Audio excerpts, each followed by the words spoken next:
Take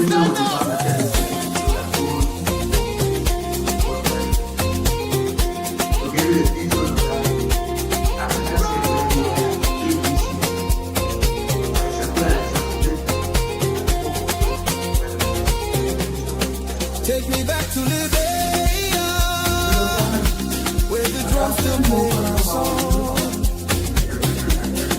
Take me back to my homeland. It's the place where I belong. You were in Ghana between 2000 to 2003, right? Sure.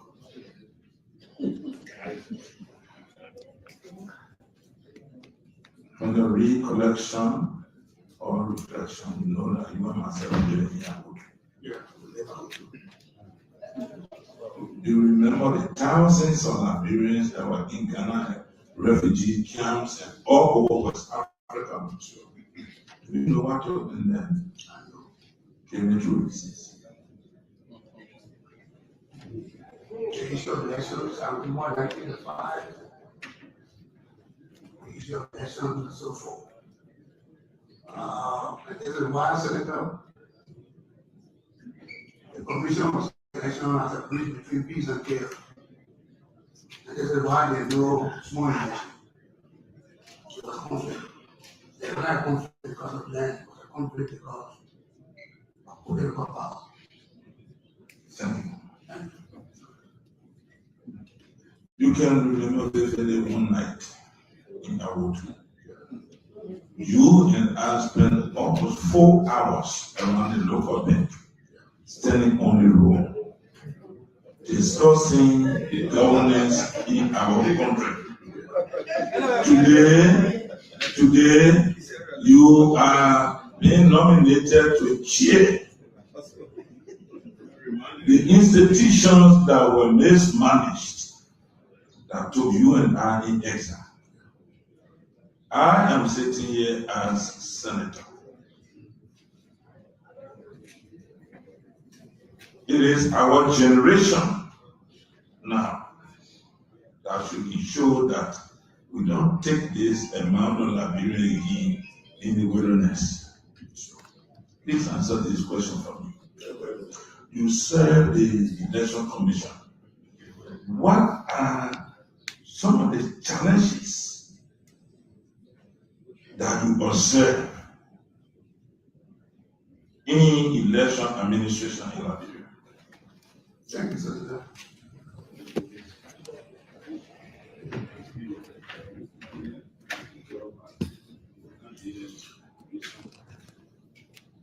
Political parties are the major stakeholders of the electoral process. There's a challenge regarding the strength of political parties in Liberia. That's a challenge. The issue of funding for the commission is a challenge. And there are a lot of other issues when you talk about the time of campaign. The time campaign based on the road situation that exists in the country. We hope that it will come down. That's a challenge. And we talked about how we inform by the people, and when they want the people regarding the electoral process. That's a challenge. These are some of the challenges I was there when I was member of the commission. There is this public perception that, whether it is right or wrong, but it's a public perception, that the Election Commission always in the shadow of political decision makers. What's your take on that? I served on the charge in the mind in the constitutional government. I did not experience anything like that for the executive to the commission. Under President Sirleaf, I did not observe that. So I cannot readily agree with that perception. But there are structures. Number one, funding to the commission. It's one of the means of independence of the commission. He will pay the 5% the tune. So if you look at the Ghanaian version, there is a quota set by a percentage of the national budget that is put in an escrow every year. So that by the time you get an election, there are sufficient resources available to commence the process. We think there needs to be an improvement in that cycle. But to say there's a political direction as to what you do and what you don't do, we must tell you at the commission and I explain that. And lastly, before I can be given another opportunity by the chair, the growing concern about the positioning or the establishment of voting centers. For those of us from the legal counties, somehow people have to walk 3 to 4 hours to the next center to vote. That alone can exclude or deny, I don't want to use such word, the opportunity for the people to exercise that function. What is the plan you have? Yes, the commission had a new plan with regard to increasing the number of registration centers across the country. And that particular plan by the commission has been buttressed by the European Union election result report. The 2023 election report by the observation report by the European Union, where they indicated that the amount of voter registration centers should be increased and that they should target, the increment should target populated areas. And the commission intends to take advantage of that. In the draft law, the law that is to be submitted by the commission to the legislature, there's a provision in there that talks about increasing the amount of voter precinct from 3,000 to 4,000. In other words, you will now be able to open 8 centers in the precinct instead of 6 when the current law. So there's a plan to do that. We have assured the European Union of the people that is part of our plan to rescue that. Thank you very much, Chair. Thank you. Senator Danforth, for me, the time is coming. Oh.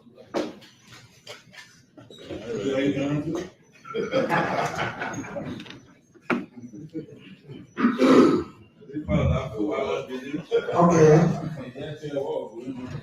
Thank you, Mr. Chair, for the opportunity. So let me congratulate you for your performance by the Chief Executive. Again, I think when you inform this body about your experience at the Elections Commission, it was it's very interesting. But let me ask you, with the huge experience you have at the commission, what do you think that needs to be done to transform the place, to make our election process what it ought to be? Thank you. We are part of the committee of nation and there's a graduation from a manual system to a digital system.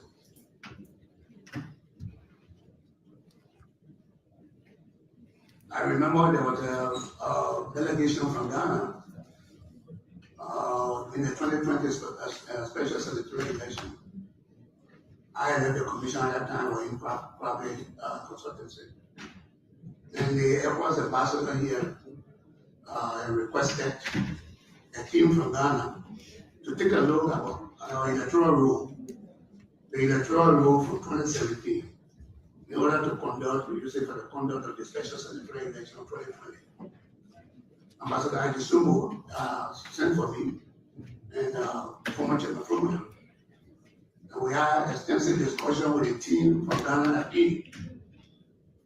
One of the observations was clear that you have to graduate from manual to digital. Because even if there's an error on the road, one it is manual, it becomes difficult. The only thing we can do is to do facial recognition on the road in order to salvage the situation where you don't want to be mentioned. Or a key recommendation in their funding was that we should graduate to digital means or manual. Based on that, we have the view that the full biometrics process will ensure transparency and will grant credibility to the results of elections. Biometrics is a one-time investment, and electoral expense amount was concluded as an anti-fraud system. And the commission intends to use that forward. In other words, both enrollment and verification before casting on vote. We intend to do that. Thanks. So from your experience, As a long time server of applicants, do you think can we achieve that during 2029? Sure. It's achievable. And the good thing about it is that we have starting. So enrollment can take place and card can be given immediately across the country. So in other words, the very evaluation for a challenge environment.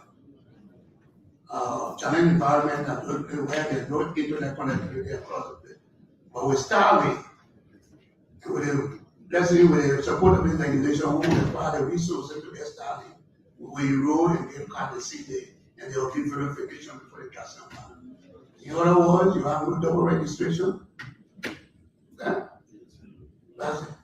And I also requested my key to the Senate to bring resources to the commission to ensure that there is massive and robust civil education across the country to limit the amount of invalid votes. Thank you, sir. You have been serving an elections commission, so you are an experienced person. Sure. Observe that when elections is held and a candidate is declared winner, the losing candidate can challenge the one that is declared winner. And because of that, that candidate, that one that declared winner, is not allowed to take seat until whatever case that is brought against that candidate is adjudicated and disposed of. How you look at that does deny the other district or county should be represented in that. Thank you, Senator. There was a provision in the election law, section 3.25. We indicated that if you are elected in an election, you will be seated. The winner will be seated. You will believe that they lose and they lose, they have a reason. Sufficient reason beyond reasonable doubt. They're going to vote.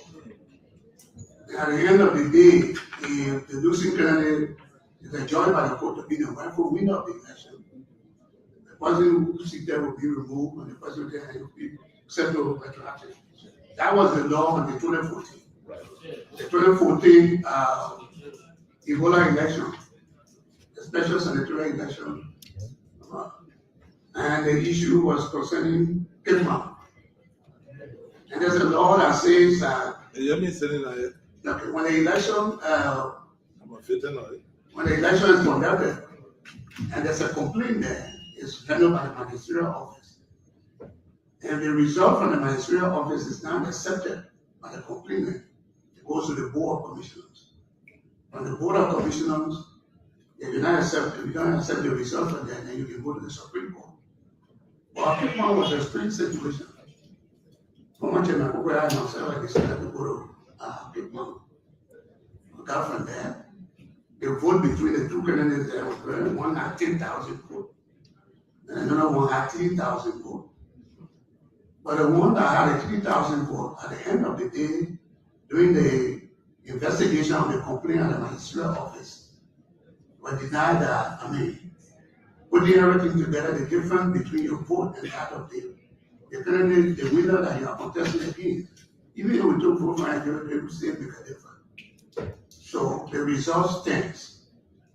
The penalty decided that we're not satisfied with the result. But they did not come to the board, they went straight to the Supreme Court to file for prohibition. Chairman Cooper at the time, as I went to the court, met with the board, the bench. We are speaking to them. The Honorable Chief Justice, John Louison, when such a situation is okay, you send the people back to the commission. So we are appealing to the board to send the case back to the function.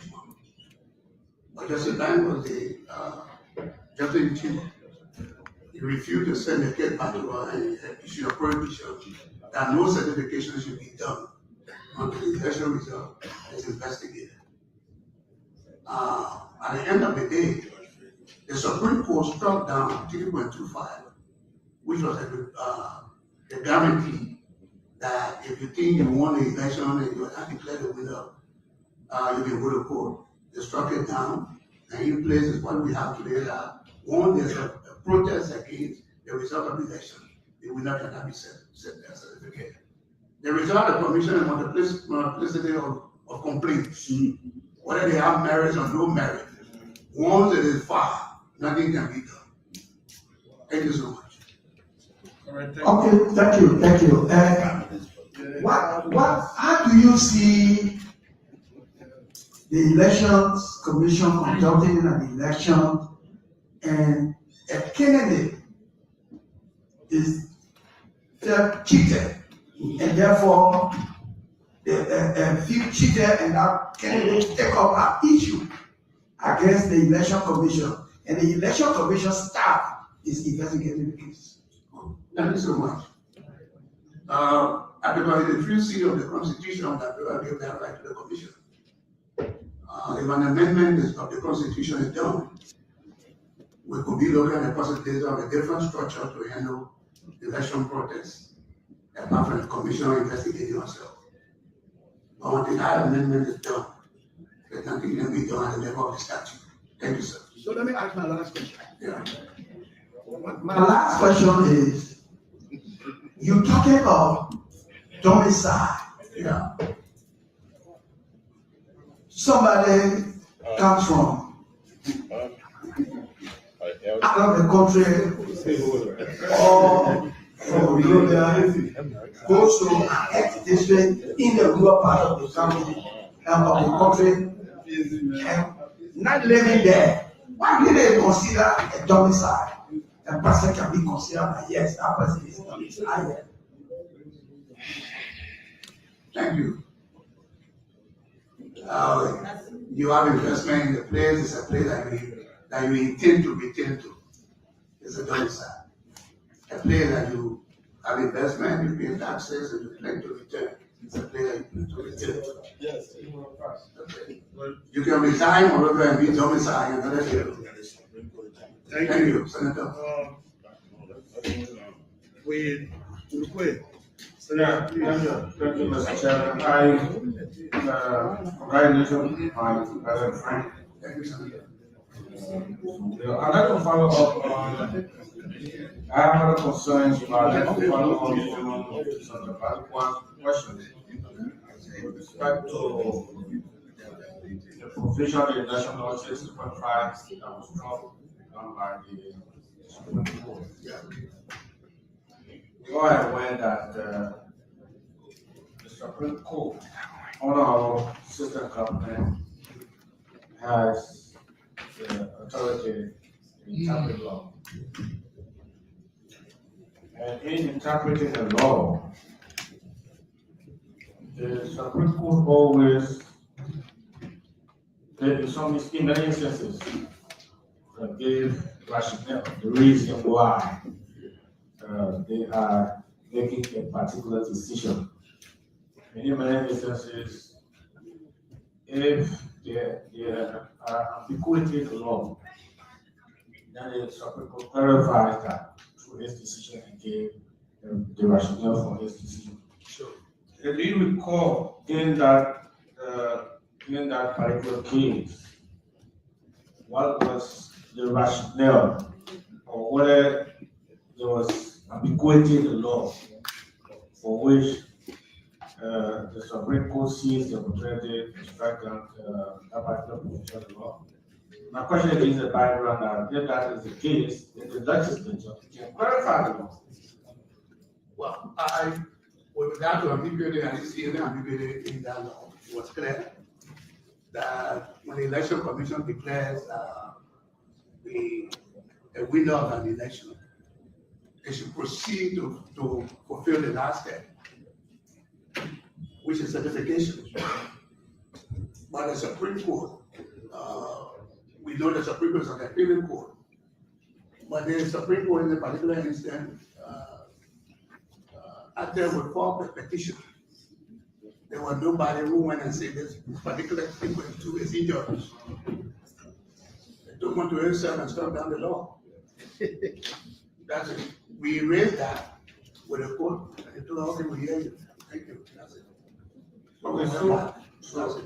okay, thank you. So, currently I saw on the agenda today, there's an amendment to the election law that was passed by the House and it's submitted to the Senate. Maybe if confirmed, I propose that we all work together so that we can review that aspect of the law constructed by the Supreme Court. And if it was on the basis of ambiguity or whatever the rationale was, if we can clarify, probably clarify the law so that we can do that in the amendment, independent amendment. Well, welcome, and that will be a relief to the commission. And my view to the Senate is that you can't go a little bit slow on that submission for the House, so we can listen together. Thank you. Okay, thank you. Okay, so I'd like to know one major, I'm heard in some quarters, arguments against your confirmation, owing to the fact that you owe allegiance to the political party. Quote unquote, people believe that, many people believe that many times the election commission has the capacity to undo the will of the people, but they have the capacity to cheat, if I may put it simply. And I realized over the years that political parties don't have the capacity to collect entirely their own resources across the country. All political parties rely on NEC's result, which is official. Even though as it is the law that it is made like that it declares result. But it is also good for the participants in the electoral process to have the capacity to know exactly how well they perform before the results are announced by the election commission. On your leadership, do you think it will be a good thing, just so that we go away from the mindset that the election commission will cheat, or anybody who goes there will have the capacity to cheat? Do you think it will be a good thing for us to work together and to work with our international partners to build the capacity of political parties, so that at the end of an election, we'll have the capacity just like that to know exactly how they perform, even though they are not the ones to declare the official result. So that if they have it and you declare, you have the opportunity to compare. By that, maybe that whole mindset of them to cheat on them will be eradicated. You think it will be a good thing for us to work together to achieve that? It's a good thing, but to strengthen, as I indicated here, one of the challenges the commission faced in response to Senator Smith's question was that the weak nature of political parties, they are the principal stakeholders of this process. When political parties are strong, they know they can train their members as to what to look for at the polling center that they can be represented as police centers across the country. Yeah, that's why they make confusion and the blinking.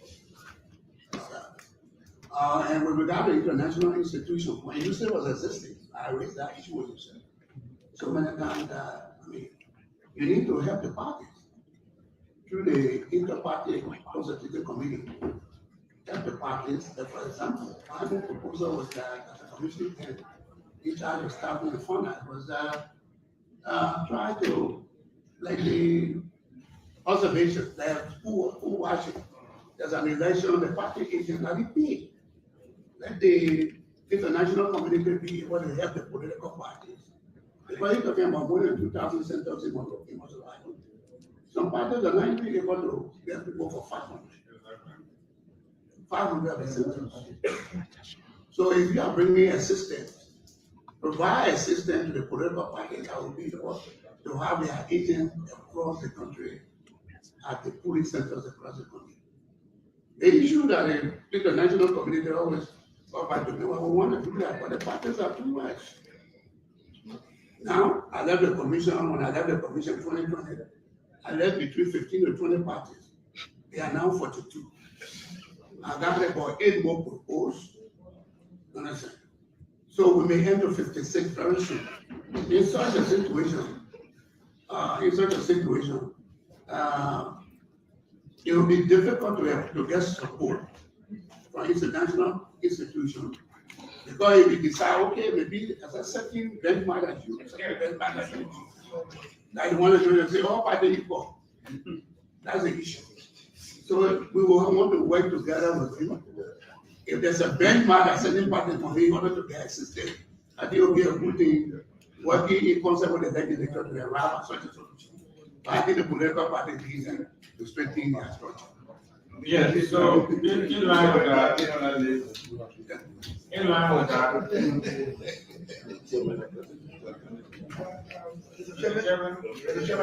All right, now we move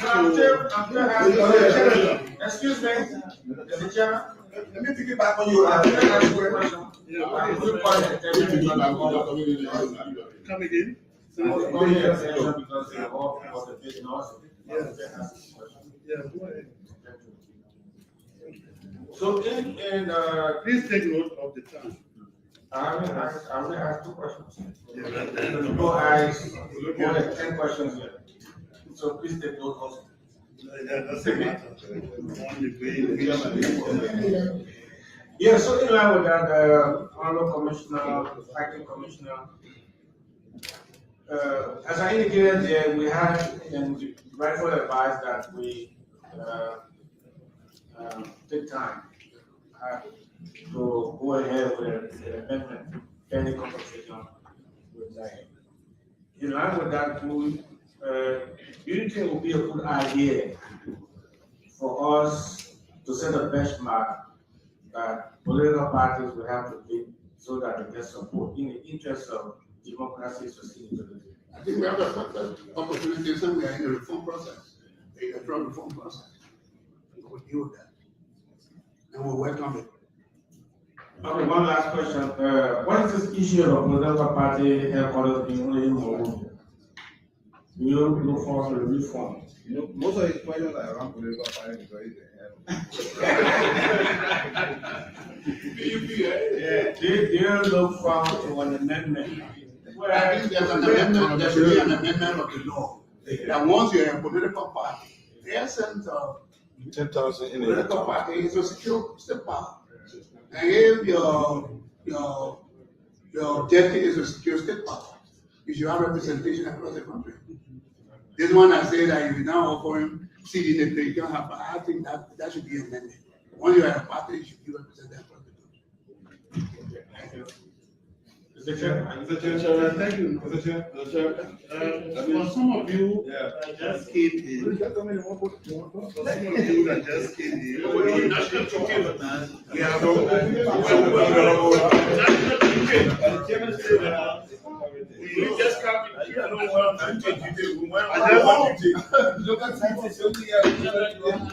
Let me set the rules. Before you came in, or before some of you came in, we had a ground rule that we start left and we go right. In the process, we have some intervention for a 5 o'clock meeting that former pro tem, our chair, Chairman Moyi, and Mukwe has a 5 o'clock meeting. So I need to ask, should we allow them to ask the questions? Then after them, we will tell the room. Oh, wait. Chairman, take your time. We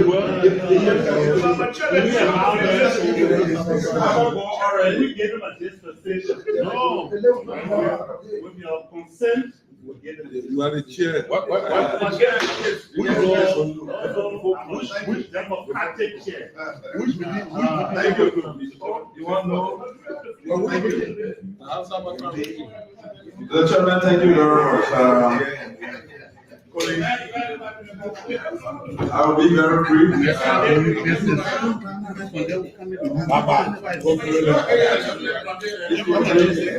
Go ahead,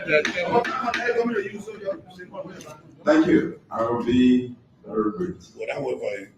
To the nominee, you stated that the commission independence sometimes is largely dependent on your financial capacity. You gave an example of the Ghana Election Commission. And I think it's quite good given the fiscal space of our country. I think we need to follow suit. You've been acting. Have you developed any activities leading to 2029 costed? You have that information so that we can begin to plan on what you just stated. Thank you, Senator. When I took over as acting chairman on the 1st of April, I requested for the current budget, the 2026 budget, the commission. Because in the post-election period, one of the leading focus of the commission is civic education. And you talk about lesson learned, and you talk about building the capacity of the staff before you go to the electoral period. But I took the budget when it was presented to me. There's nothing for civic education. There's nothing for consultancy. There's nothing for travel, both domestic and foreign. There's nothing. So if you're like a commissioner, then I'm supposed to be here and you don't have to go to the what's that called? These are things that I noticed. Let the mic get closer. The mic, speak to the mic. These are things that I noticed, and I think there's a need to correct it in order for the commission to be able to perform its duties. Okay, so that's why I said, Yeah. have you costed the activities leading to the 2029 election? And if so, what is that figure? We are not going to because we are in the process. But you think you can work on that so that we have that information ahead of time? For sure, we do that. Planning for the 2029 election will begin January, because you need a minimum of 24 months to prepare for a presidential legislative election according to international electoral practice. How the different elections are costed? Because I remember one point in time, there was an issue that excess money left, apparently, the commission only budgeted. And then they had the excess money after a kind of election. And there was this tussle whether to remit it to the consolidated account or the commission should use it. How do you go about costing your different activities so that you're not there chunking figure to the legislature or to the executive for financing? Thank you so much, Senator. The commission budgeted for verification, for verifying The commission budgeted for verify. So that after the biometric enrollment, you have to verify before you are given ballot to vote. Unfortunately, after budgeting and the money was given, verify was not budgeted for the 2023 process. So people enroll by digital, but they were verified manually by checking for a name in the room. That was in 2023. So the money for the verified level, besides that, they were budget prepared for election hazard. During the election, there's what we call general allowance that is given to the staff for the 1 year period, 12 months. That was budgeted. But all of that money that was budgeted, 8 months was paid. The rest of the 4 months is still outstanding. I think that is the source of the money that left. Okay, so I would just advise when you are confirmed, work with your team to cut activities leading to 2029 so that we begin as a government to fund it, yearly.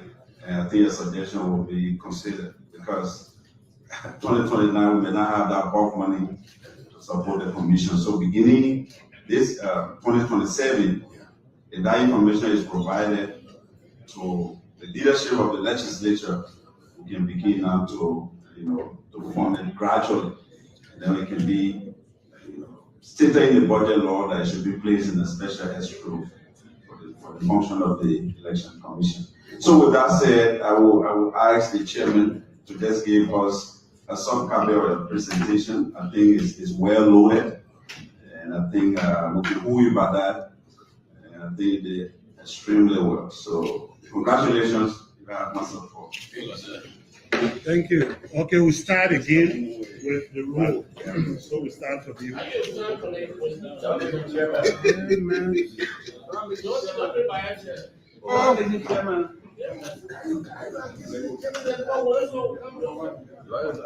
You did it, didn't kill it, didn't. Thank you, Mr. Chairman. Senator, I have the floor. Thank you, Mr. Chairman. Let me begin by congratulating Honorable Wida for his preferment by the President. I do not have many questions, just very few. The first one is, why do you think the framers of the 1986 Constitution in Article 89 established the National Elections Commission as an autonomous commission? Why do you think they did that?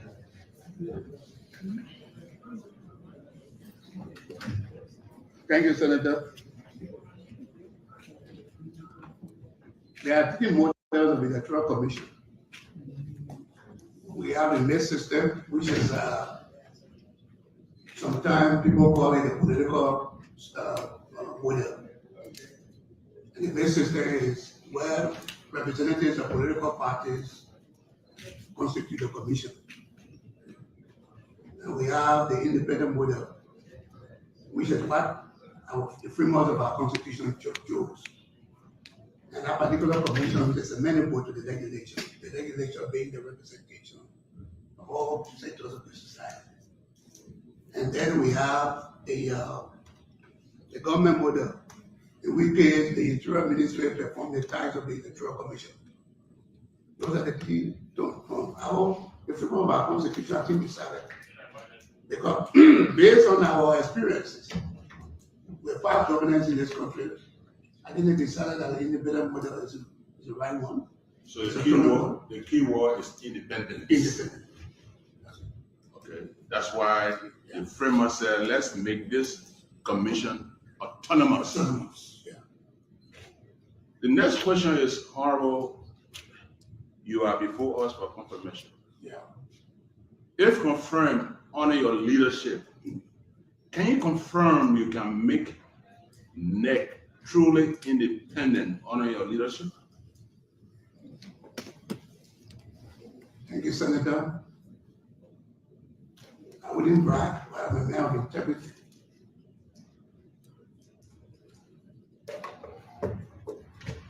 I will do my best to transform the team association with Macaulay, to transform the commission into an entity that is credible.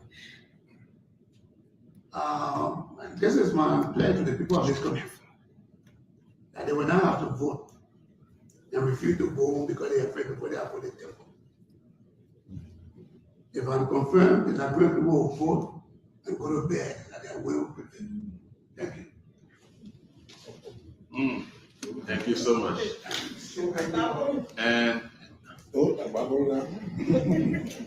And I listened to you in your introduction. You previously served on the commission, I think 2 times now, before this nomination, right? Yeah. Yeah, apart from the transition period of 2 years. Okay, you serve on the commission as commissioner. Yeah, transition period. Okay. Now, with your experience as a past commissioner, what new are you bringing? What do you hope to achieve? Given your experience, what do you hope to achieve after maybe a year or after your tenure? When you look back, what do you want us to remember you for? What new thing do you bring on the table? Thank you, Senator. As you indicated, I was a commissioner. I never said I was a chairman because the agenda of the commission is driven by the chairman. Right. But Jimmy from Francis Johnson Morris, who is now Allison, Lisbeth Nelson, and so many people, some of them are no longer with us. 2004, we went to the commission, one of the transitional arrangements. We met the election commission on top of the supermarket. And I worked with my colleague, headed by Number. We took the commission from a rental property to a place where the commission has its own facility. We build structures across the country, offices, warehouses. The government of Liberia needs to pay for the 8,000 or more for a warehouse, renting a warehouse database. We established a warehouse at the commission. For better future, support the Zamuni. The commission no longer need to rent and so forth. I saw these things. I was from where other people. A chairman. I will digital the commission. There will be full digitalization of the commission. I will expand the infrastructure of the commission with the support of the Senate. Commissioner will start with that Libya and go to hotel to sleep. I went to Ghana. That was Kwaja Farika, who was a donor. We talk about election in Africa, Nigeria, West Africa. That's what I was doing. We went to Ouagadougou, and then to Bakatanga, Upper East, capital. We moved, we got to a place, let's sleep here and continue the journey to Kumasi tomorrow. We moved in Australia. I said, which hotel day? He said, no. This is a commission guest house. So when you leave town as a commissioner and in the trust, you go to a guest house and you protect it and so forth. Besides that, we intend to work with our colleague in conjunction with budgetary allotment from the Senate, budgetary support from the Senate to be regional environment. Where all the electoral material Nigeria has to be stored in Monrovia. It should be in the region as a whole, where you can select this review and the regional environment. These are some of the changes that I intend to bring to the commission with support. Congratulations. Thank you. Thank you. Thank you, Mr. Chairman. Mr. Nominee, Yeah. I have just one concern that I would appreciate for you to address. And that concern has to do with elections transparency. it is extremely possible that Liberians will vote freely. You will announce fair results, and still the apprehension will be there that you cheated because of lack of transparency. When people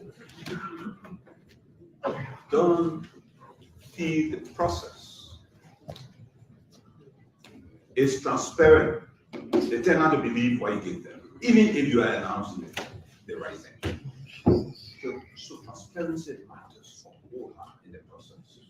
Or as you and your team will do diligently well, you will be upright, you will be fair, but still the country will be upside down because they don't believe what you announced was right. So transparency matters a whole lot. There are people who believe that when you talk about Liberians in the diaspora voting, you are talking about Liberians in America and Europe. Of course,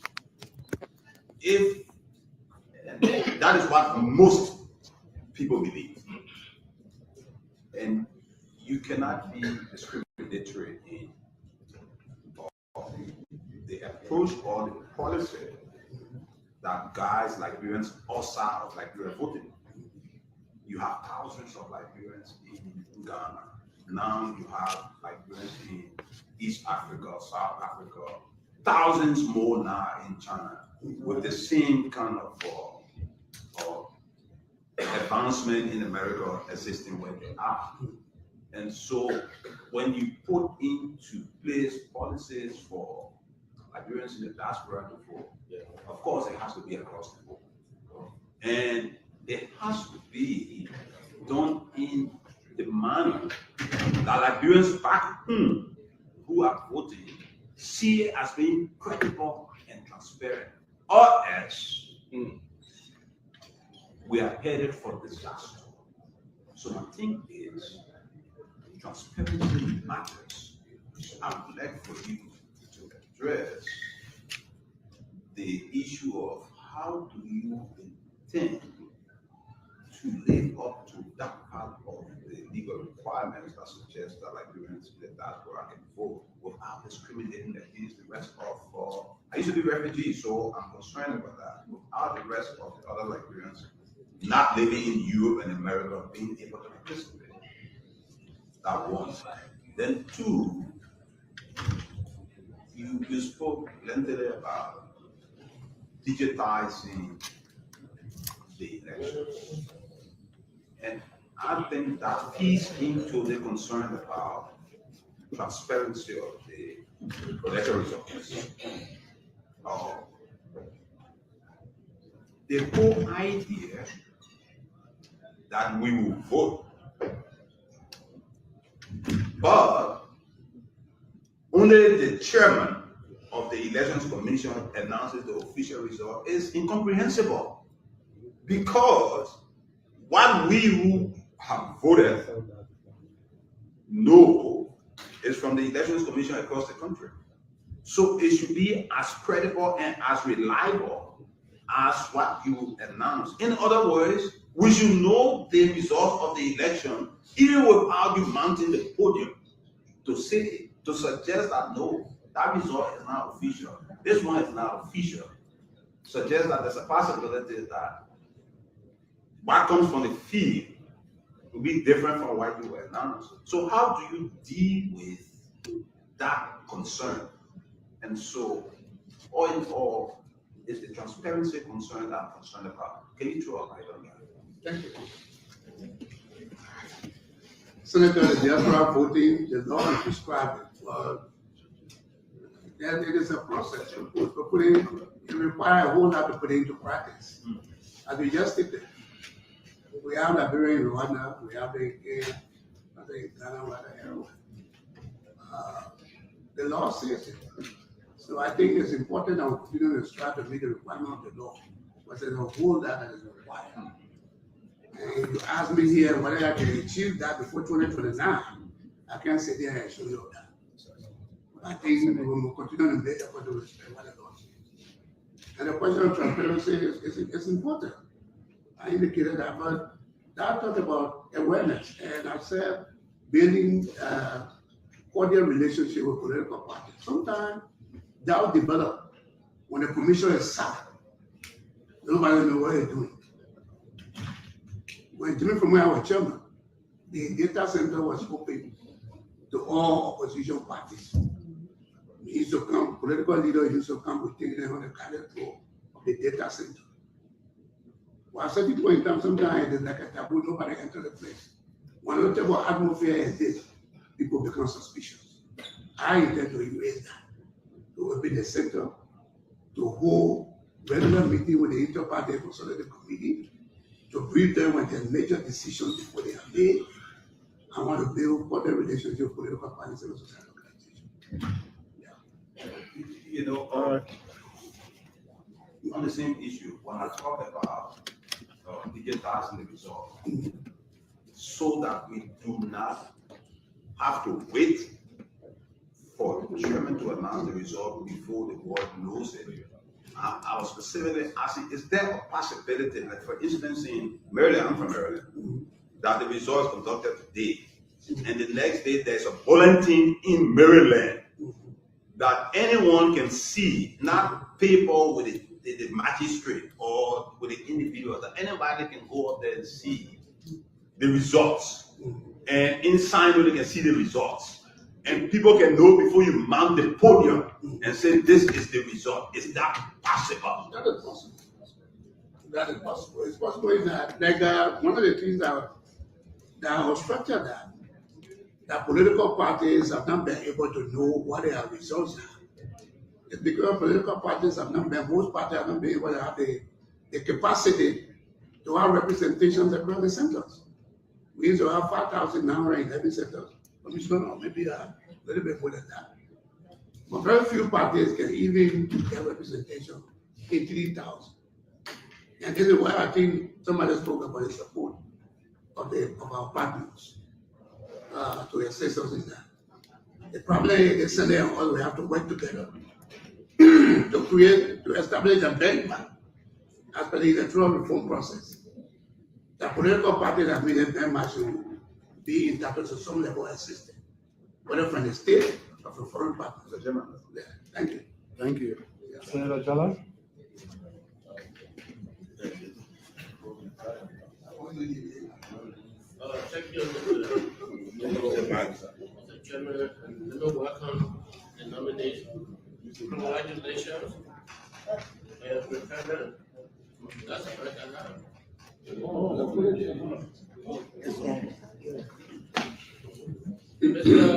Mr. Nominee. What is the goal of commissioner strength in conflict resolution? My impression and my experience shows that the commission takes every decision it makes that comes from its agents as true and final. Even if there's a challenge, you want to hear it justified and give that result historically. Is there a development to look more into that direction? Because the people on the field will have some issues. And when it comes to you as a board, you have to be above the fray.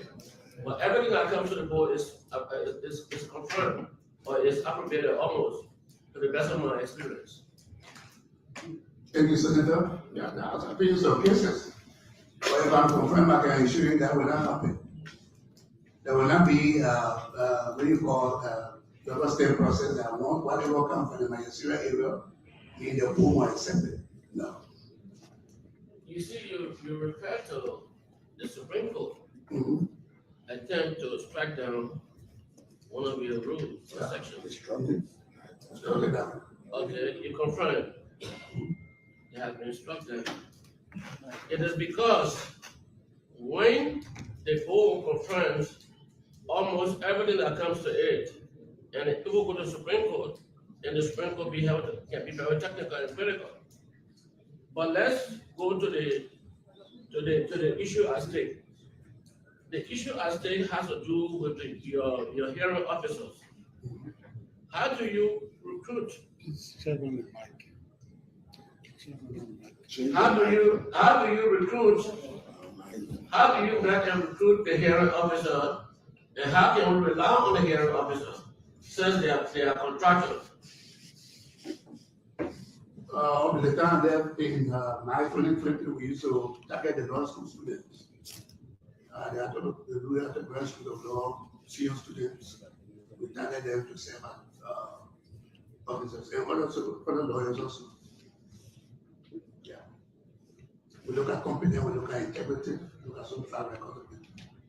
So how would that go far to ensure that party other laws are not recruited by the vetting process? That is a bit difficult. It's like you go to, you are recruiting presiding officers, you're recruiting electoral supervisors. It is difficult to see that individual without wearing party regalia. They have those sound there. So it becomes difficult to tell whether the guy is a member of a party or not. So he come to you as a plain citizen, we apply and say you want the school year, look at the requirement, meet the requirement, you recruit them. Some of them they do, sometimes some of them do things out of the way. So we go to the place and tell people, look, this is the election commission. If you come to work for the election commission, you cannot keep your own partisanship here. They say, oh no, you sound people that they are not. And we recruit them. You know, I ask this question consistently because my experience on the field showed that election of hearing officers even go to the point of refusing to receive complaint. We have to call Monrovia, and whenever we have to call them, they receive it. Wow. Yes, 2014. It happened in Lofa. It happened. I don't know, 2014. I was General Kukwaya call. I think when Mr. Kukwaya called before the hearing officer could take this complaint. So there has to be a measure where hearing officers will not operate at their wings and caprice, of themselves. There has to be some standard, some vetting measure to make sure that these are strong individuals that be recruited to manage complaints. Thank you, Senator. We are planning to recruit inspectors across the country. That will observe the Bureau of Magistrates and hearing officers and so forth. We look forward if we're trying to put that into practice. Okay, let me just summarize the highlights of some of the concerns on the election commission, not necessarily individuals. One, the lack of public trust. Okay. Two, weak dispute resolution transparency, which we just talked about. C, some level of efficiency administratively, as evidenced recently by the strength of your staff. Okay, so those are some of the areas that could bring about concern in the future if they continue to be the way it is. So, if you take that under advisement and study, and you can do something about them, of course, there will always be the question of funding. But as one of my colleagues indicated, people work sometimes 2 hours, 3 hours. It has become burdensome on the candidates to even have to transport voters. They're not talking.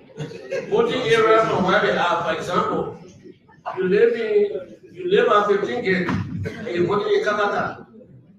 So that would have for them trucking. Trucking is from here to Lofa. Okay? Or from here to Brandon, or Brandon. From here to Brandon, where you come from. You take it from Baton and you're trucking. You're on the phone now, I'm giving you the highlights. So, Mr. Commissioner, these are areas, because for me, I know I want to Supreme Court my case and I want the case. And I'm prepared to do that in the future if nothing is done again. Thank you. Thank you. Senator Young? You will be anything. Thank you, Mr. Chairman.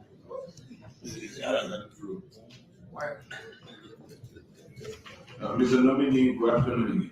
Good afternoon, Senator. No time fast spent.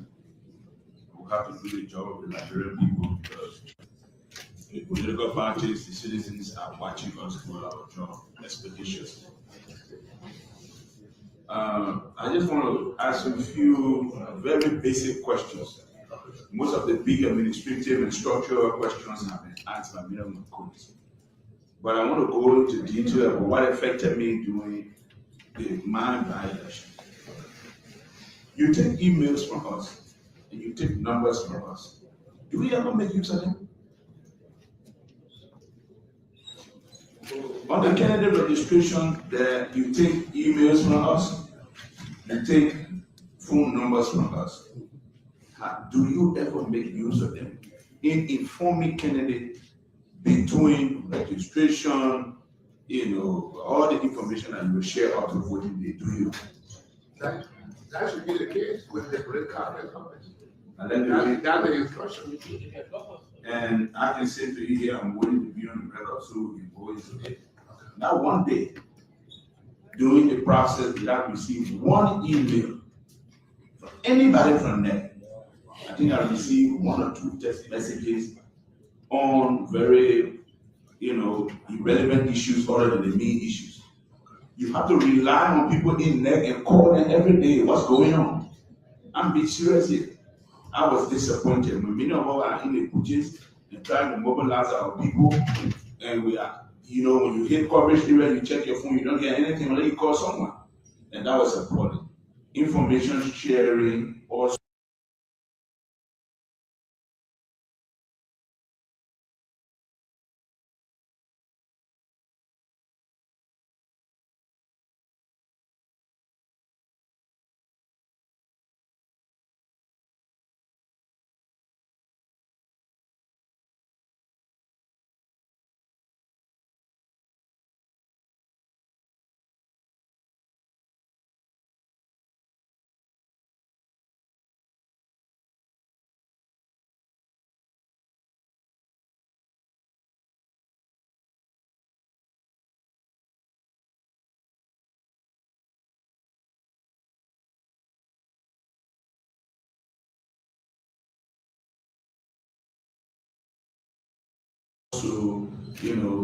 Builds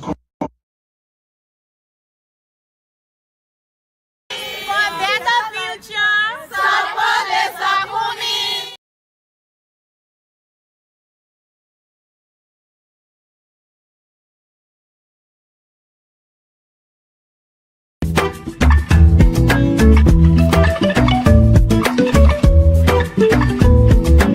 Welcome to all of you. It's good to meet, young Liberians. You all represent the future of our country. We came here to attend the Africa CEO Forum. So it's a forum of many CEOs from around the continent. I'm glad that all of you are in school, some of you are finishing. We want to create a right environment in Liberia so that, one, we can improve our schools, so you don't necessarily have to leave to come to school. It's not a bad thing to come to another country to go to school. It's a good thing. But I wish we had the quality of institutions that they have here so that you wouldn't have to do that. And most importantly, I wish the economy in Liberia was doing well, so you have jobs to go to.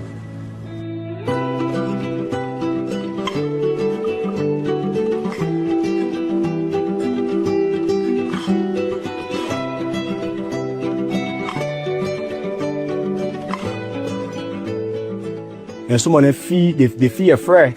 When they make you president, the usual thing will not be done. Yeah, the usual thing will not be done. The rightful thing will be done always.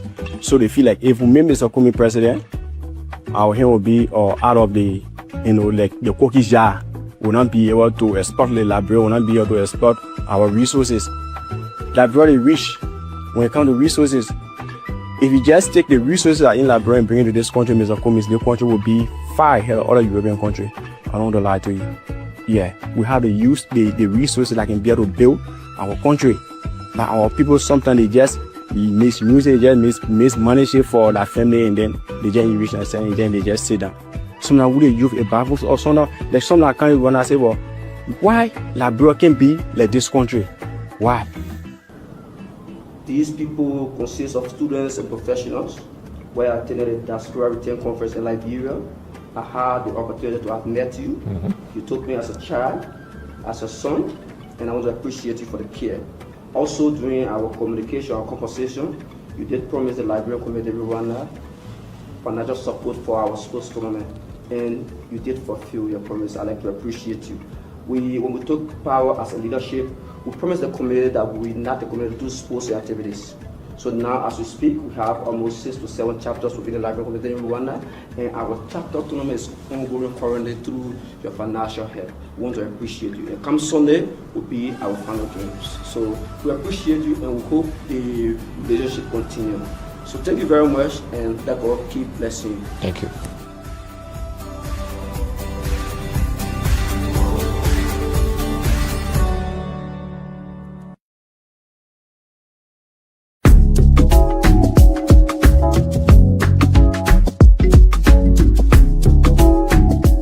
Well, let me first of all say it's great to be back in Kigali after so very long. And it's wonderful to see how the country has developed over the many years since I've been here. But this Africa CEO Forum, the theme is about scaling, how Africa and Africans can work together to scale their businesses. And I think Liberia can learn 2 lessons. One, within the context of Liberia, we need to work together so we can scale within Liberia. And so that means working together as a people, businesses working together, government being supportive of the businesses and business environment and investing in businesses. So again, we can get scale, we can make our businesses bigger, they can have impact. The second way I think Liberia can benefit is by collaborating with other countries. So within the Mana River Union, for example, or within ECOWAS, for example, because then it expands the markets where Liberians can sell products that we produce, that we manufacture.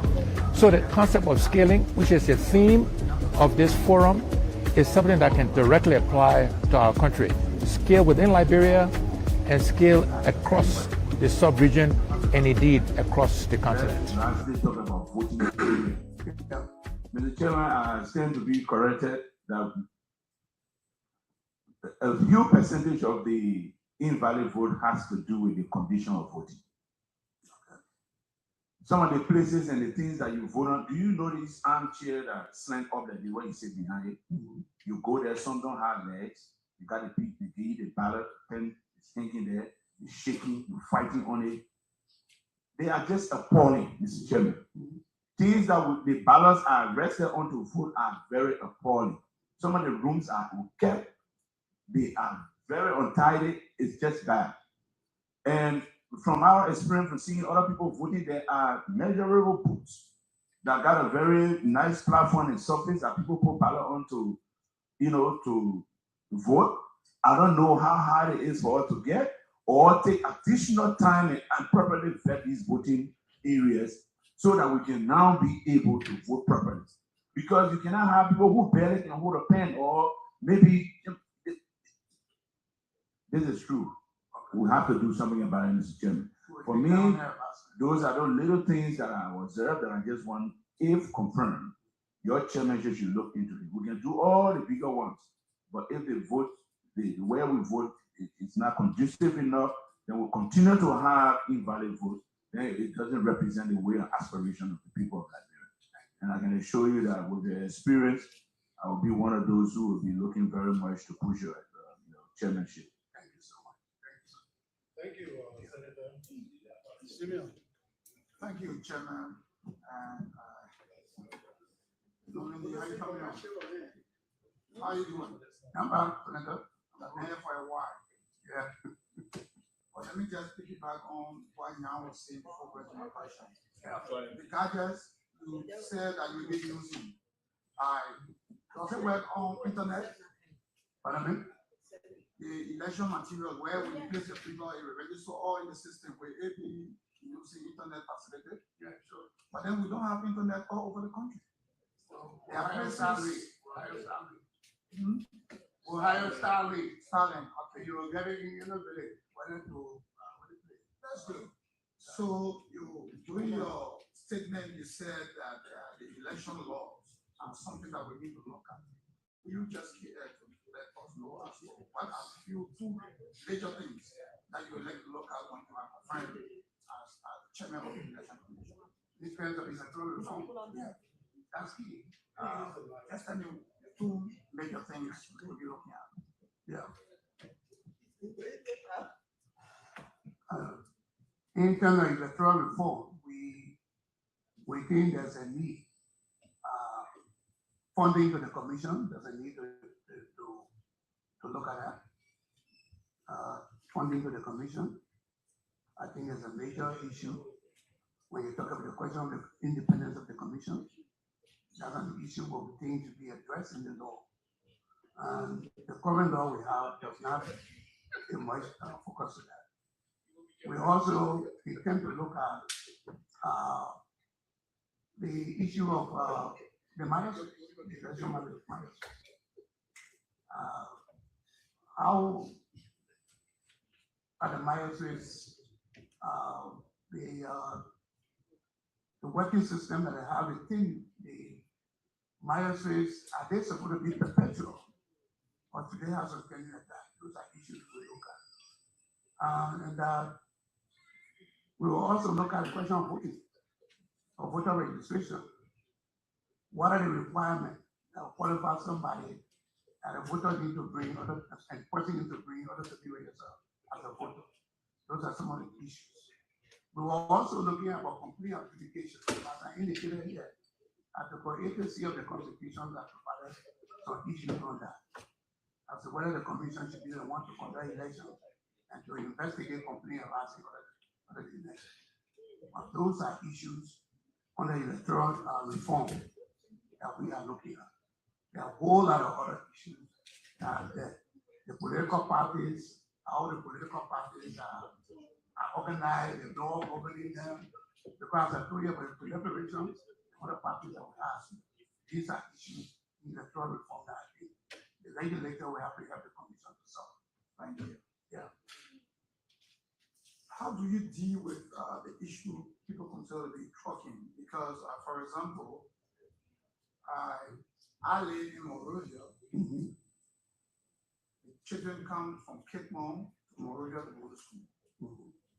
And doing voter registration, they come to their lawmakers or whoever can assist them that they want to do that registration in Grand Kitmon County. Mm-hmm. For example, they are placed in a bus or a truck to go to their various counties to register and vote. Do you consider that to be trucking? Owing to the fact that they have the right to vote and they have the right to exercise the franchise in their country. Do you consider that trucking? I don't want to go in the description of that to qualify this. I want the commission will ensure that people register where they vote. The reason why it's important to know that they myself in the same region. And I'm with you already. So it's important to ask these questions because of the election. The reason why I'm saying is I want my colleague alone talking about the right for the people to vote in the diaspora. And the right of Kitmon. Let me be specific on Kitmon because I'm from Kitmon. Living from Sano to come and register to select a leader in Kitmon. They have the right to do that. I'm looking at Kitmonians and living in Bikelo. I want to come back and go to their villages to register the vote. And they have the right to do that. If they are in the process of doing that, that is not trucking. I could be in Sierra Leone and there is election in Liberia and I want to come back from Sierra Leone to Liberia to register to vote. That's my right. If I have the resources to do that, I think I should do that. So I just want that to be clear before the election time comes and so on. Say people that are living from there to go to our country And now, because we are very close to the city, all of us are here, and most of our candidates to see Green Park. So it's important to register that. When we take note of that,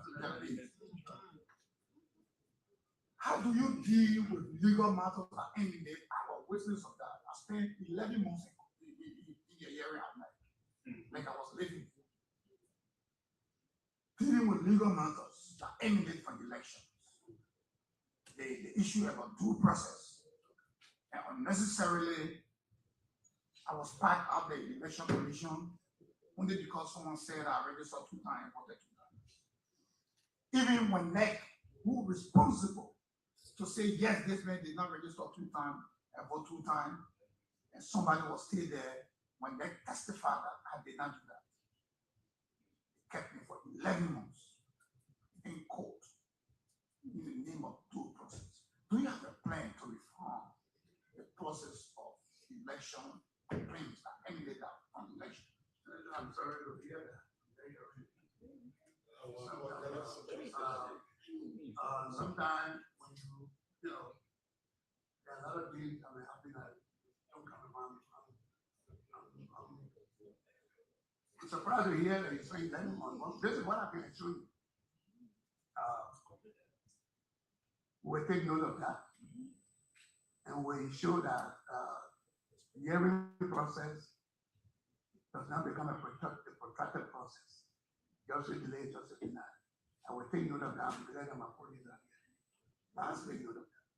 Before, thank you very much. The issue about hiring networkers. Most of the time, the commission living with the magistrate has stayed at the petrol. And somebody magistrate build relationship with other enemies. You talk about transparency, openness to the election activities in Liberia. You have a magistrate that stays somewhere for 5 years and he stays there and presides over election.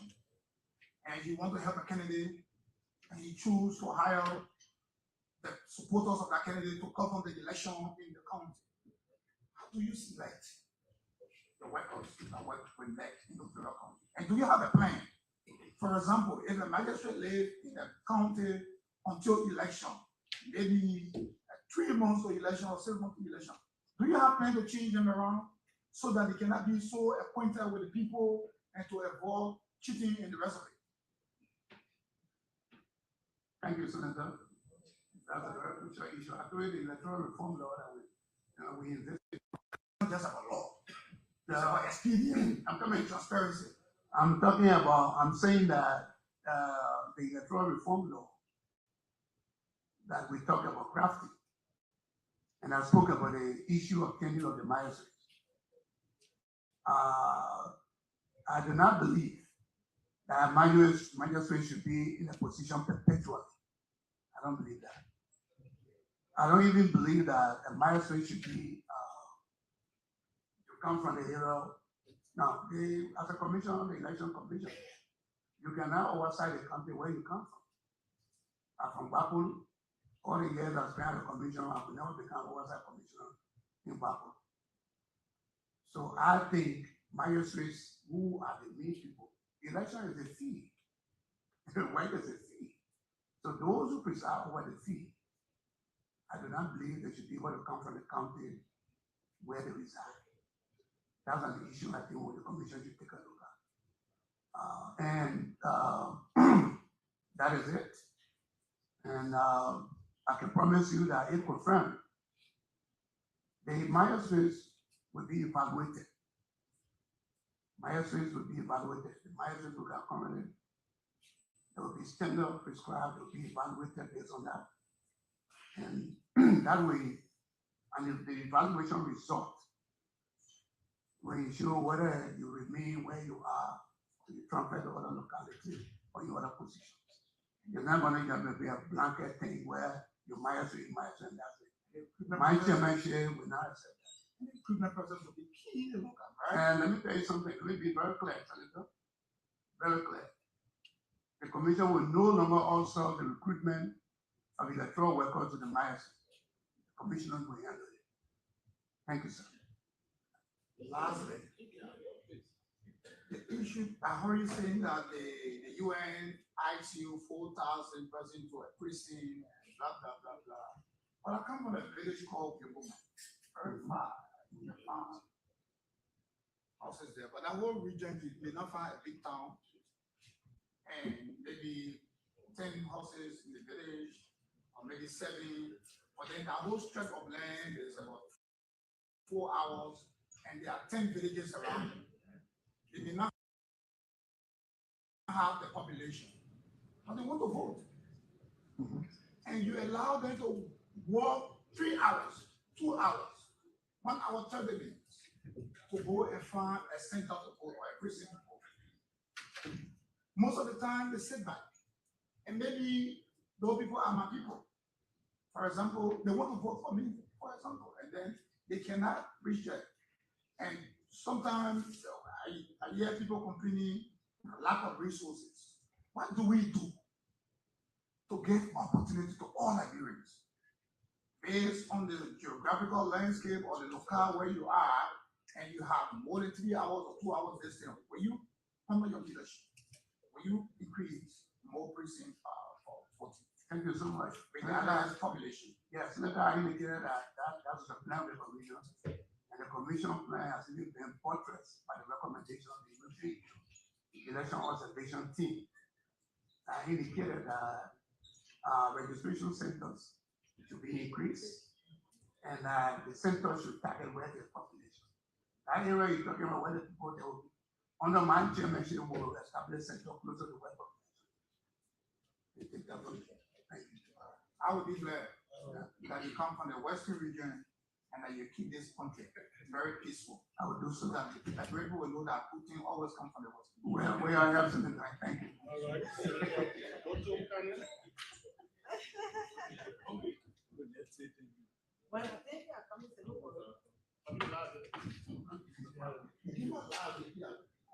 Okay, Mr. Presiding,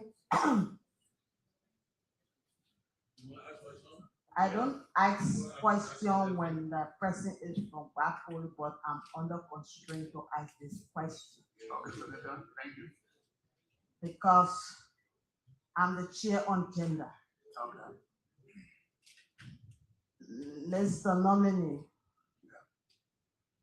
I think it's history, but if you can remember, the election I went through in 2020 and 2021.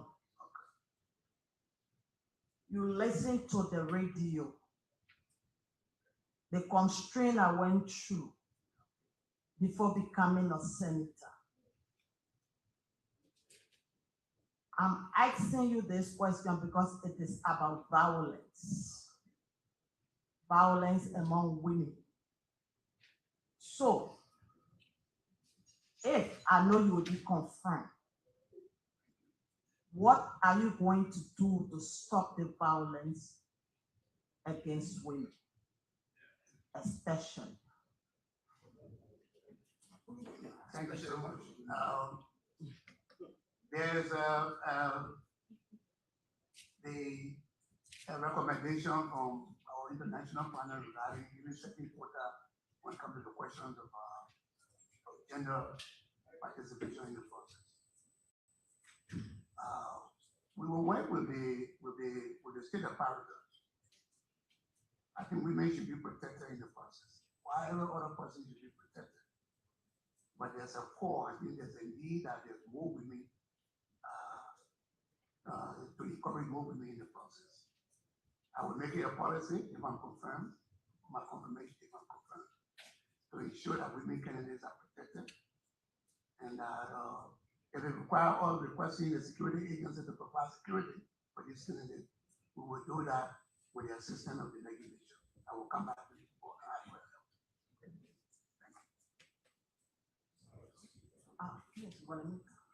Thank you. Let me say congratulations, because I know all the men listen to the 3 women.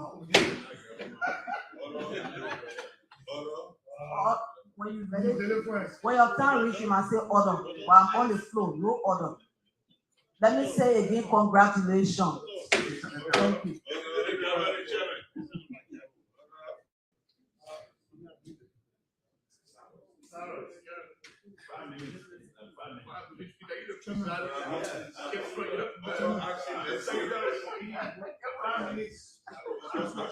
Thank you, Mr. Chairman, for giving me the opportunity to speak. First, let me congratulate the nominee. No doubt, he's one of the best that you have ever had in council. Thank you, Senator. And so, but unfortunately, I wasn't asked to introduce myself as a matter of principle in this. But I'm the chair on the National Security Committee. Thank you. Thank you, Senator. That comprises of Defense, Security, Intelligence, and Veteran Affairs. Okay. So basically, most of my question will be security related. Firstly, I don't know, I'm sorry if anybody ever asked. In your deliberation, you said at some point in time, the NEC was on a cover of stone. You moved it to its own headquarters. Yeah. But in recent times, there has been speculation that you will be dislodged from that headquarters. Is that true?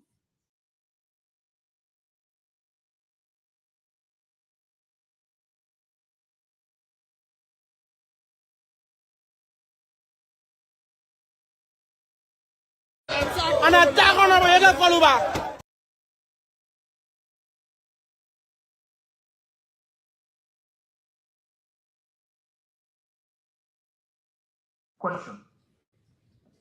Thank you, Senator.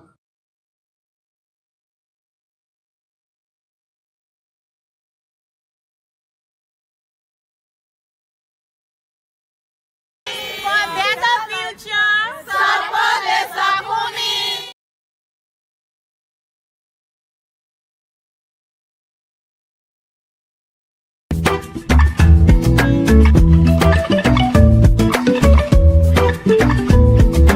Welcome to all of you. It's good to meet, young Liberians. You all represent the future of our country. We came here to attend the Africa CEO Forum. So it's a forum of many CEOs from around the continent. I'm glad that all of you are in school, some of you are finishing. We want to create a right environment in Liberia so that, one, we can improve our schools, so you don't necessarily have to leave to come to school. It's not a bad thing to come to another country to go to school. It's a good thing. But I wish we had the quality of institutions that they have here so that you wouldn't have to do that. And most importantly, I wish the economy in Liberia was doing well, so you have jobs to go to.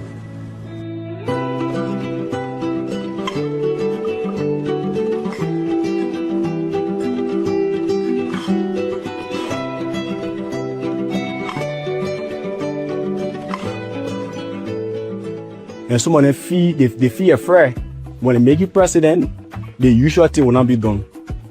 Yeah, the usual thing will not be done. The referral thing will be done always. So they feel like if we make Mr. Kumi president, our hand will be out of the, like the cookie jar. Will not be able to export the Liberia, will not be able to export our resources. Liberia rich when it comes to resources. If you just take the resources that are in Liberia and bring it to this country, Mr. Kumi, the country will be far ahead of other European countries. I don't want to lie to you. Yeah, we have to use the resources that can be able to build our country. But our people sometimes they just misuse it, just mismanage it for their family, and then they just reach and then they just sit down. Sometimes we youth a Bible or sometimes like some that can't even say, well, why Liberia can be like this country? Why? These people consist of students and professionals. Where I attended a diaspora return conference in Liberia, I had the opportunity to have met you. You took me as a child, as a son, and I want to appreciate you for the care. Also, during our communication, our conversation, you did promise the Liberian community Rwanda financial support for our sports tournament, and you did fulfill your promise. I'd like to appreciate you. When we took power as a leadership, we promised the community that we will not the community do sports activities. So now, as we speak, we have almost 6 to 7 chapters within the library community in Rwanda, and our chapter tournament is ongoing currently through your financial help. We want to appreciate you. And come Sunday will be our final games. So we appreciate you, and we hope the relationship continue. So thank you very much, and that God keep blessing you. Thank you.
Well, let me first of all say it's great to be back in Kigali after so very long.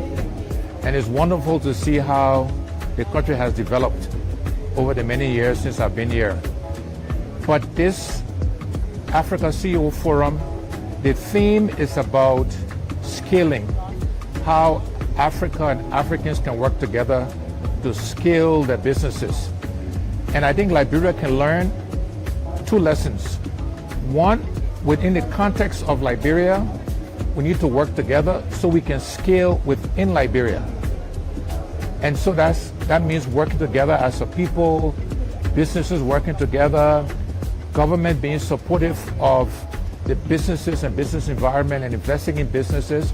So again, we can get scale, we can make our businesses bigger, they can have impact.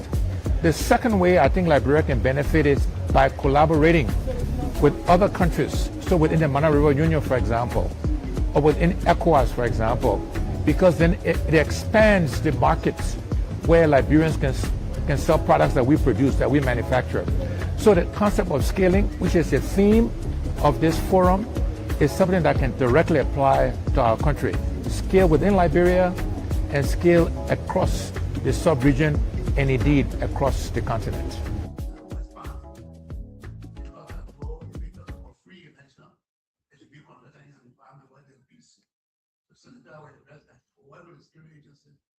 Including the security advisors in the Senate, the God also that will work together to the process. So that the same is So let me ask my last question, considering time. I have 4 to 5 questions, but I will ask the last one. Thank you. What safeguard should you put in place against misinformation and fake election results circulating? What things are you putting in place in terms of misinformation, fake results, social media, as soon as the elections over, people start posting, which misinformation that generate confusion, chaos. What system are you putting in place in order to enforce that? The system we have in place, the people have a country that know the result, the question the commission now. Journalists are out in the law. The system requires that you put a copy of the record of crime every single posted. It is there journalists go and screen it. And when you hear them on election night, they give you updates. That is what that particular record of crime. And there are no election system that I'm not aware of in this country where a record now can be published. You don't even have the election of the commission, where it has become part of the system. And one of the graduations we did in 2004, the third division of the United Nations, was to ensure that instead of you having a card on the road, a photo on the road, on the card, to ensure that there are 2 photo systems having a card on the road. That one. The second thing was that a copy of the record cannot be given to political party representatives. I think free runner-up, and then after people want to vote. That will continue. But one thing we understand is that in the face of social media and so forth, that if people listening to the election commission will come at all, we are the majority that have this. Thank you. We understand. Thank you, Mr. Commissioner. Just and I wish you all the best. Thank you, sir.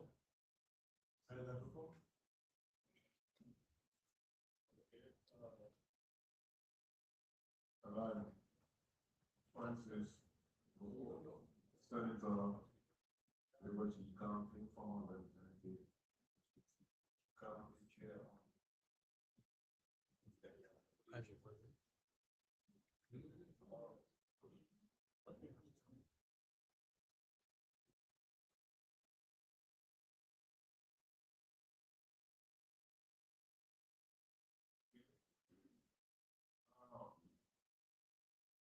you.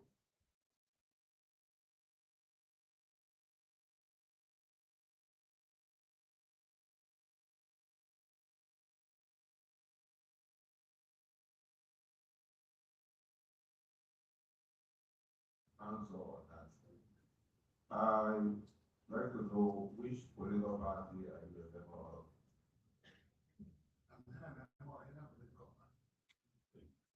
You are a member of the commission, and you were appointed by the municipality government on Nasari.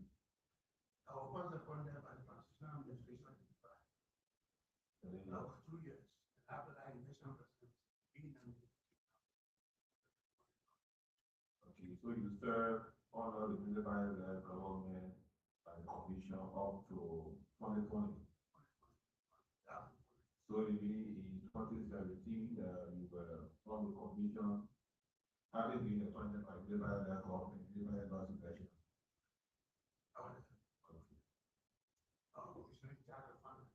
Okay, then in 2023, were you a consultant or what did you do with the party?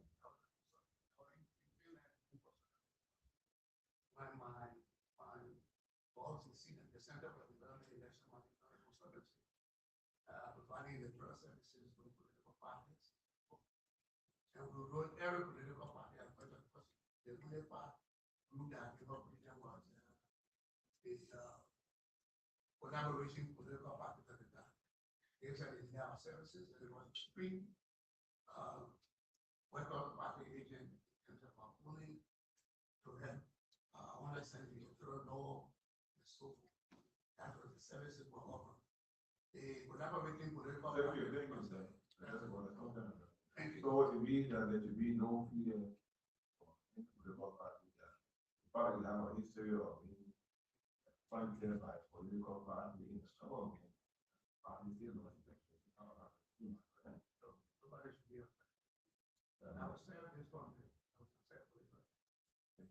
How are you going to do? You're hearing news about majesty getting busy. Yeah, they're getting busy.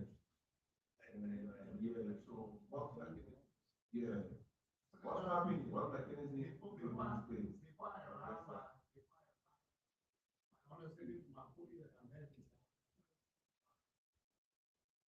There was a workshop in Ghana. We have several workshops to be some levels of with our partner. One of the great person project. So actually, one workshop was in Ghana. And it's a Ghana, Solomon Ghana, participated in that workshop. I want to say when the workshop ended, then he left and went to Maryland and requested the assistant magistrate in Maryland to allow him to use his apartment because he was sleeping there. And the next day he was going to Arrow's for medical treatment. My colleague also informed me that somewhere in November last year, the commission gave the farm payment for medical reasons. The farm payment with the commission did. So I think for the health solution to the problem. It's again, and they are going to have a indicator and going to have to seek medical attention. According to information, set by the existing master's place, the next day, a security officer at the material office went up on a motorbike, and the motorbike took in a crowd to what that. That's the information on that. The white wrote, and said, I have not seen the last one. And the commission, after I work with me, decided to forward that letter to the police to help us with findings. They will be done. Yeah, that's the recent one. No one having gun here, there's something. I think gun here. No, the one that I'm. Yeah, another time again, I was only about country. I'm just saying, it's not a bad thing, I don't know, but it's something that, yeah, we can concern about it. You see, the way it goes to the public, is like somebody working for people in storm before, but very well, people understand that the real story so they know that because sometimes it become political thing, it become election thing. I don't know how somebody working how to do with election result. The energy compare election result. So I'm concerned about that. I was on the election committee of the House of Representatives. And the commission set up, I think, some kind of working team of which I represented the common representative on the boundary delimitation. The do is we had 2 meetings, we had a chat room, and that was just all. And the reason I'm breaking it out is that when we are according to work in the chat room, some of us we are not people who don't want to work. And you cannot put all in the chat room, but the committee can perform.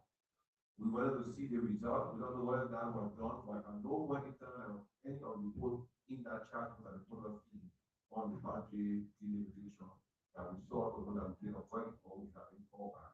I'm just saying that you can't assume that we take the working our election commission in terms of failure, stakeholder to be. We take it very serious and then we set it on, we don't set it on because it comes before all. We want to get support for all so that we give it the support to go. We are led as I'm just concerned about that. I was specifically concerned because I know the election it is difficult to cheat me. You know that very well. No matter who you are. So when people are cheating, I know what person cannot cheat. So, and I know your qualification, your experience, I'm just going to be clear with the public. Now, if political parties have issues, this is the best measure that every political party is represented here. So we expect people to come here and raise the issue so that we be clear with the speculation. Specifically, thank you, man. Thank you.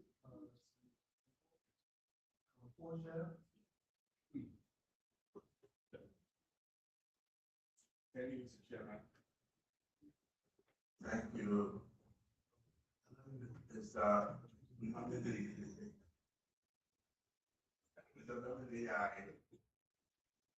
have very few questions and comments.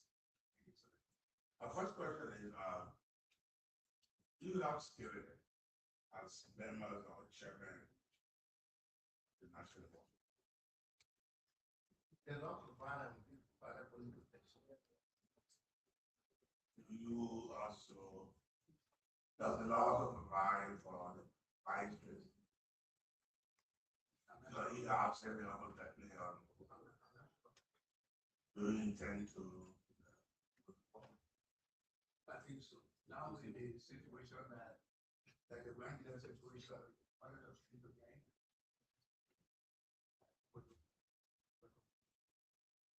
My top question is, and to the backdrop that re-elections, you talk about the multiplicity of cases that nation coming out of elections. And I do believe it's from the fact that most of the masters are lawyers or they are not trained to get cases the way it's supposed to. So I end up being the law is back of the commission to the board of commissioners. So is there a plan where in the process of now or in the future where you put a team of lawyers Yeah, the election start work here. It's gonna be problem. Sure. This is why we talk about service. That was not the fire commission. I have people who know that would assist us. For example, any new police. So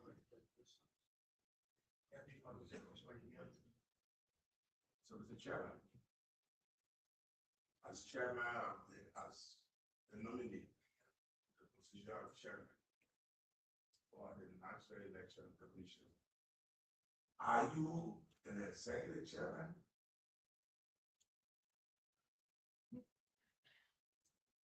I don't know much more than about the policy.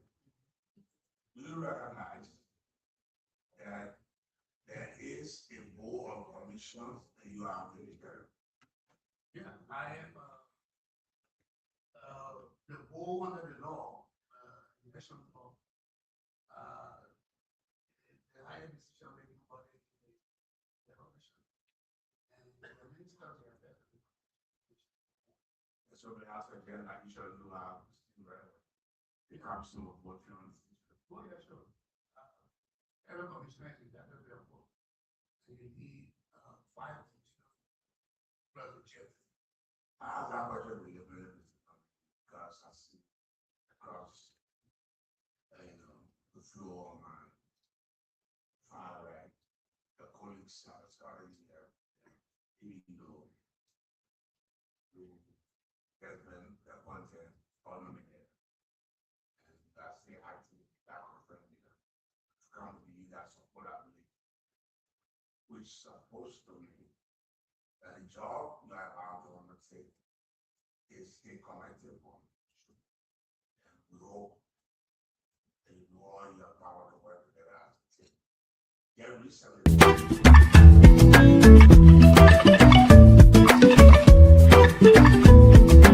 Welcome to all of you. It's good to meet, young Liberians. You all represent the future of our country. We came here to attend the Africa CEO Forum. So it's a forum of many CEOs from around the continent. I'm glad that all of you are in school, some of you are finishing. We want to create the right environment in Liberia so that, one, we can improve our schools, so you don't necessarily have to leave to come to school. It's not a bad thing to come to another country to go to school. It's a good thing. But I wish we had the quality of institutions that they have here so that you wouldn't have to do that. And most importantly, I wish the economy in Liberia was doing well, so you have jobs to go to.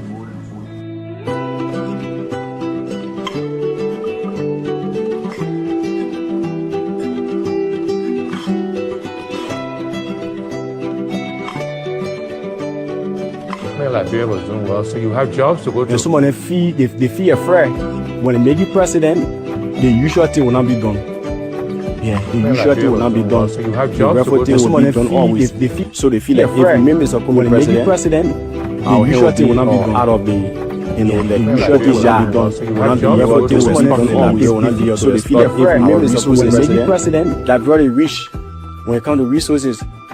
If you just take the resources that are in Liberia and bring it to this country, Mr. Cummings, the country will be far ahead of other European countries. I don't want to lie to you. Yeah, we have to use the resources that can be able to build our country. But our people sometimes they just misuse it, just mismanage it for their family, and then they just reach and say, and then they just sit down. Sometimes we use a Bible or sometimes there's some that can't even say, well, why Liberia can be like this country? Why? These people consist of students and professionals. Where I attended a diaspora return conference in Liberia, I had the opportunity to have met you. You took me as a child, as a son, and I want to appreciate you for the care.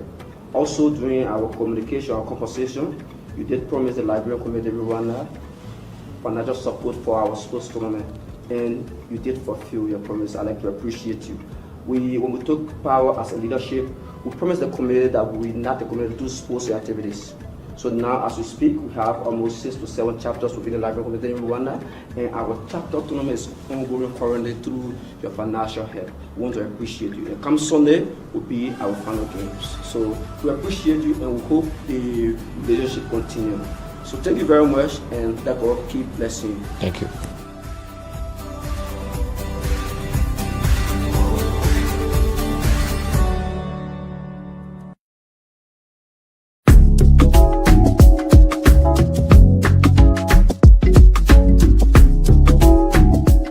Well, let me first of all say it's great to be back in Kigali after so very long. And it's wonderful to see how the country has developed over the many years since I've been here. But this Africa CEO Forum, the theme is about scaling, how Africa and Africans can work together to scale their businesses. And I think Liberia can learn 2 lessons. One, within the context of Liberia, we need to work together so we can scale within Liberia. And so that means working together as a people, businesses working together, government being supportive of the businesses and business environment and investing in businesses. So again, we can get scale, we can make our businesses bigger, they can have impact. The second way I think Liberia can benefit is by collaborating with other countries. So within the Mana River Union, for example, or within ECOWAS, for example, because then it expands the markets where Liberians can sell products that we produce, that we manufacture. So the concept of scaling, which is the theme of this forum, is something that can directly apply to our country. Scale within Liberia and scale across the sub-region and indeed across the continent.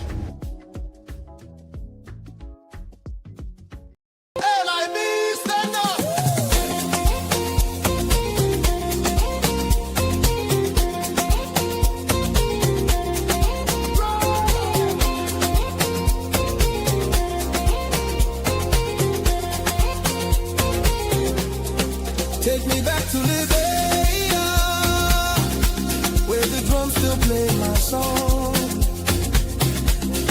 Take me back to my homeland. It's the place where I belong. LIB Future TV, giving voice to progressive Liberians, speaking about politics, entertainment, and local news.